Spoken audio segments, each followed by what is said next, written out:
Quelle est la pire fausse mort de One Piece? En 5ème position, on commence tout doux avec Igaram. Si vous vous en souvenez, Robin avait littéralement fait exploser son bateau qui avait servi de leurre en quittant Whiskey Peak. L'explosion était violente de fou, mais non, le gars se repointe à Alubarna après la bataille sans aucune explication de comment il en a réchappé. Mais bon, comme c'est Robin qui n'est pas foncièrement méchante, c'est pas déconnant de se dire qu'elle avait pas l'intention de le tuer. Ensuite, on a bien sûr celle de Pound, le père de Lola et Chiffon, et celle-là est encore pire, car lui s'est fait attaquer par derrière par un ennemi qui voulait vraiment le tuer, et tout nous laisse sous-entendre que Oven l'a décapité avec sa hache, on voit quand même la lame arriver sur sa nuque. Mais non, on apprend dans les mini-aventures qu'il est vivant sans aucune blessure apparente.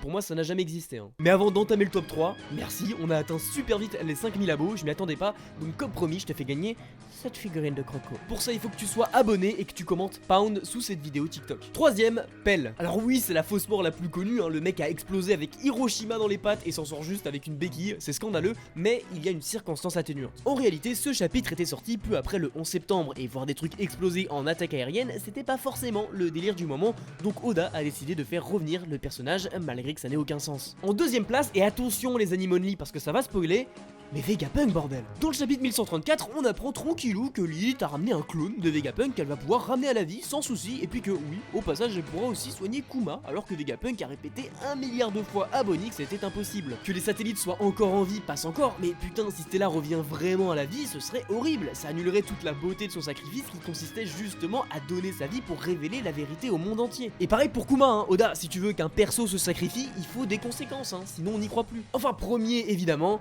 Kinemon. C'était le personnage qui devait se sacrifier pendant cette bataille, et sa mort était parfaite car elle nous montrait autant la brutalité de Kaido que la volonté de Kinemon de protéger Momo jusqu'au bout. Mais sérieux, Ashura Doji meurt à cause d'une tache d'encre qui explose, mais Kinemon qui se fait écrabouiller la tête par la massue de Kaido et trancher en deux.